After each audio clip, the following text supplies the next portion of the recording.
Plusieurs indices démontrent que le Rwanda prépare une offensive généralisée contre les villes de Goma et de Bukavu. Si Goma est cernée de part et d'autre du parc de Virunga avec une avancée fulgurante des troupes rwandaises dans les Massissi, la ville de Bukavu serait tout autant visée. Des sources et des transporteurs congolais habitués de la route de Tiangungu-Kigali rapportent que des milliers de soldats des forces de défense du Rwanda RDF s'amassent sur Kamembe et Bugarama en face des Kamanyola. Des camions chargés de soldats rwandais sont visibles sur la route principale se dirigeant vers le parc des Nyungwe, situé à 38 km de la frontière avec la République démocratique du Congo. Il s'agit d'un arsenal de guerre nouvellement acquis. Des remorques porte-chars bourrées d'engins de guerre lourds et encombrants sont visibles sur toute le voie allant vers la République démocratique du Congo. Des convois intenses activement renforcés depuis plus de 6 mois. La rencontre de Bujumbura se présente comme une opportunité de vérité et de décision pour l'ensemble des dirigeants de la région. Les cessez-le-feu par le pays de la région doit contraindre Kigali à revoir encore ses calculs. Le président Félix-Antoine Tshisekedi a interpellé le samedi 4 février dans une vidéo devenue virale sur les réseaux sociaux numériques les commandants de la force régionale des États de l'Afrique de l'Est. Ne favorisez pas les M23. Ce serait dommage pour la population s'en prenne à vous. Vous êtes venus pour nous aider et non pour des problèmes. Soyez attentifs à cela. Communiquez avec la population, a rappelé Félix-Antoine Tshisekedi, qui est le président de la RDC. Il a fait ses recadrages alors qu'il participait aux travaux du 20e sommet extraordinaire des chefs d'État de la communauté de l'Afrique de l'Est EAC le samedi 4 février au palais présidentiel Ntare Rushati de Bujumbura. Nous sommes au Burundi où six chefs d'État membres prenaient part à ces travaux dirigés par le président en exercice de l'EAC Évariste Ndayishimiye, président Félix-Antoine Tshisekedi de la RDC, Paul Kagame du Rwanda, William Ruto du Kenya, Yoweri Museveni Kaguta de l'Ouganda et Samia Suluhu Hassan de la Tanzanie. Depuis des semaines, les marches sont organisées dans les principales villes du Nord et Sud Kivu pour exiger le départ des forces de l'EAC jugées inutiles. Elles devraient entrer en action pour contraindre les M23 à se retirer des positions qu'ils occupent. Cette force n'a déclenché aucune action, dénonce la population. Le gouvernement congolais avait pris acte le 18 janvier de refus d'un 23 d'exécuter les recommandations du sommet de Luanda qui lui exigeait de se retirer de ses positions au Nord Kivu. Le ministre des Affaires étrangères, Christophe Lutundula, dans un communiqué, avait rappelé que ce mouvement terroriste devrait quitter ses positions au plus tard le 15 janvier, conformément à la programmation de la force de la communauté d'Afrique de l'Est EAC. Ces retraits, selon lui, devraient permettre le rétablissement de l'autorité de l'État dans ces zones et le retour des populations congolaises à leur milieu d'origine.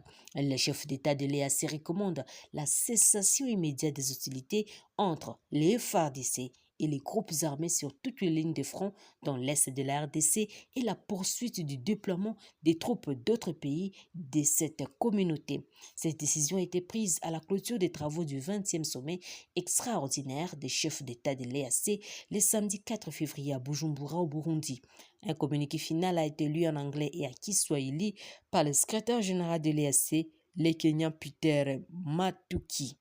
Tous les protagonistes engagés au front sont priés de se retirer. Les chefs d'état-major des armées des pays membres sont convoqués dans une semaine. Et ces chefs militaires fixeront les timelines du retrait des groupes armés terroristes et informeront les chefs d'État sur les modalités de déploiement des forces de l'EAC dans l'est de la RDC. Tout ce processus sera accompagné par les dialogues de tous les groupes armés. Le président en exercice de l'EAC dénoncera la violation de ces directives et des mesures seront prises ensemble avec tous les chefs d'État.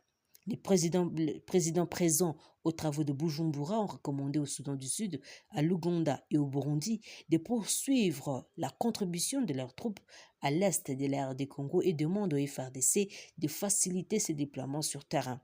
Ce 20e sommet extraordinaire de Bujumbura a permis au président de la République démocratique du Congo, Félix Antoine Tshisekedi, à celui du Rwanda, Paul Kagame d'échanger pendant plus ou moins 3 heures en présence du président Évariste Ndayishimiye et William Ruto. Museveni Yoweri et Samia Hassan ont quitté la salle peu avant le communiqué final. Ces chefs d'État, dont Félix-Antoine Tshisekedi de la RDC, Paul Kagame du Rwanda, William Samuel Ruto du Kenya et Yoweri Museveni de l'Ouganda et Samia Hassan de la Tanzanie, ainsi qu'un délégué du président sud-soudanais Salva Kiir, ont pris part à ces travaux avec leurs experts sous la facilitation du président en exercice de l'EAC, les chefs d'État burundais Évariste Ndayishimiye. Retournons chez nous en province de l'Ituri, précisément à Bunia, où un sac supposé contenir des engins explosifs a été détruit le samedi 4 février au marché central de Bunia par une équipe des services de déminage de la MONUSCO. Cet engin s'est trouvé dans un sac à main abandonné par un inconnu, déclare la police de Bunia, ce qui a permis la reprise des activités qui étaient paralysées pendant 2 jours dans une partie de ces lieux publics. Cependant, une psychose s'observe encore sur place. Les marchands demandent aux services de sécurité de renforcer la surveillance au marché central pour préserver de vies humaines. Une panique était observée le vendredi 3 février au marché central de Bunia à la suite de rumeurs d'un engin explosif qui se trouvait dans un sac à main abandonné par un inconnu sur un étalage. De nombreux marchands ont fui en abandonnant leurs biens. Certains ont été blessés et d'autres ont perdu leurs marchandises et de l'argent. Alertés, les services de sécurité sont descendus sur les lieux pour sécuriser la zone en attendant qu'une équipe d'experts puisse identifier les contenus du sac. Selon le commandant de la police en ville de Bunia, après l'analyse, c'était un engin explosif artisanal de fabrication locale qui a été détruit le samedi par les services de déminage de la MONUSCO. Le colonel Abeli Mwangu ajoute que les éclats de cet engin composé de clous et de morceaux de fer ont été remis à la police scientifique pour des études approfondies. Pour la MONUSCO, il est très difficile de déterminer si ce sac à main à qui a été détruit contenait un engin explosif ou pas, en attendant les résultats des études sur ses composantes. Malgré la destruction de cet engin, une psychose s'observe encore au grand marché central de Bunia.